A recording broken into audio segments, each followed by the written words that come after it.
In this lecture, I'm going to talk about ionic bonding, which is bonding between a metal and a nonmetal. First of all, I'm going to review the three bond types, which we talked about in the last lecture. We have metallic bonds, which are bonds between two metals, ionic bonds, which are bonds between a metal and a nonmetal, and covalent bonds, which are bonds between two nonmetals.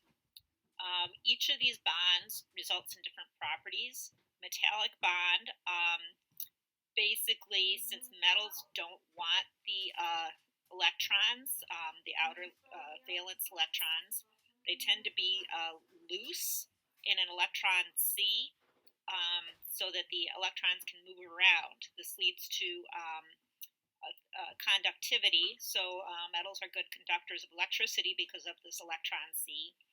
And metals are also malleable and ductile, because there's the bonds aren't between two particular nuclei. They're just kind of held together by this general charge, but they can also be pounded out or drawn into a wire because of this kind of general electron sea.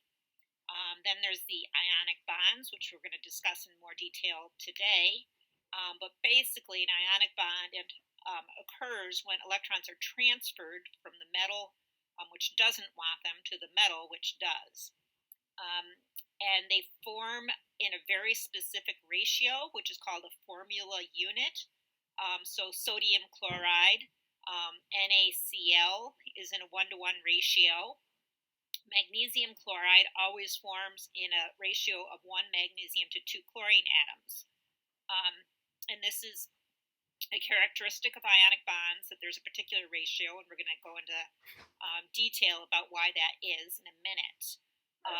The other thing I'm going to mention here is that ionic compounds do not conduct electricity when they're in a solid form.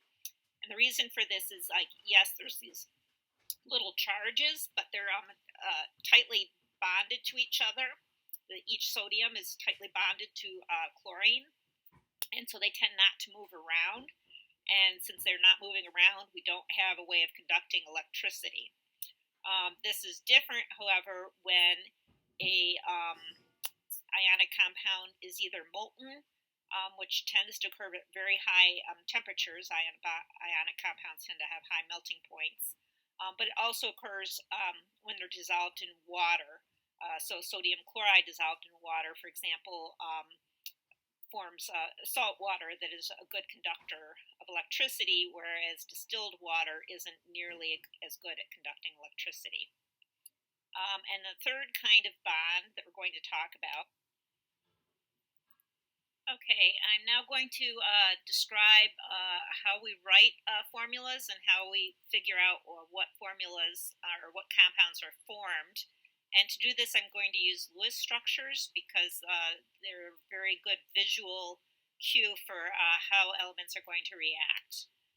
So we'll start with looking at the compound sodium chloride, which is obviously a very important common compound. It's made from sodium and chlorine atoms. Sodium is in group 1 and has 1 lone valence electron. It would like to get rid of this electron to have an empty shell. Chlorine is in group 7 and has 7 valence electrons and wants to gain 1. So when these two atoms get together, the sodium transfers an electron to the chlorine, and we end up with sodium chloride. Now, this is a Lewis structure of the sodium chloride ionic compound. So if we look at this, the sodium has a +1 charge. The 1 isn't written, it's assumed, although you could write it. And then, since it is a Lewis structure, we do show the electrons. They're completely associated with the chlorine and not associated with the sodium. To indicate that, we put brackets around them, and then there's a minus sign to indicate that the chlorine has a minus charge. But this is a compound, so that now that we have the positively charged sodium ion and the negatively charged chlorine, the two ions are very tightly connected to each other, so this is why it's a bond. It holds it together to form a salt crystal. Now notice that in each case, the sodium has an empty shell, the chlorine has a full shell, so that each atom is happy. And this is the way compound or elements react. They always react in such a way that each atom achieves a either full or empty valence shell, so that it's got a stable electron configuration. All right, now we're going to look at a different compound, this one between magnesium and chlorine. And magnesium here has 2 electrons. It's in group 2.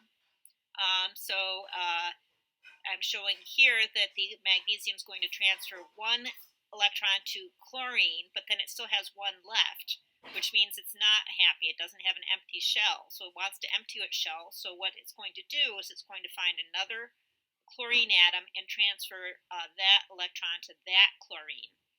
So for this reason, magnesium and chlorine always react in a ratio of 1 magnesium to 2 chlorine atoms. Oops, there's sodium chloride. All right, and this is what the magnesium chloride structure looks like. On the left there, or in the middle, is the Lewis structure, so it's Mg2+, to indicate that it's got a 2+ charge. And then we have the coefficient 2 to indicate that there's 2 chlorine atoms. And then the chlorine has the electrons associated with it and a negative charge. Then to the right here, we have the chemical formula, which is how we write this with atomic symbols. So it's MgCl2, where the subscript 2 indicates there's 2. If there's 1, we don't write anything, so there's nothing for magnesium. And then for NaCl, it's a 1-to-1 ratio, so there's no subscript.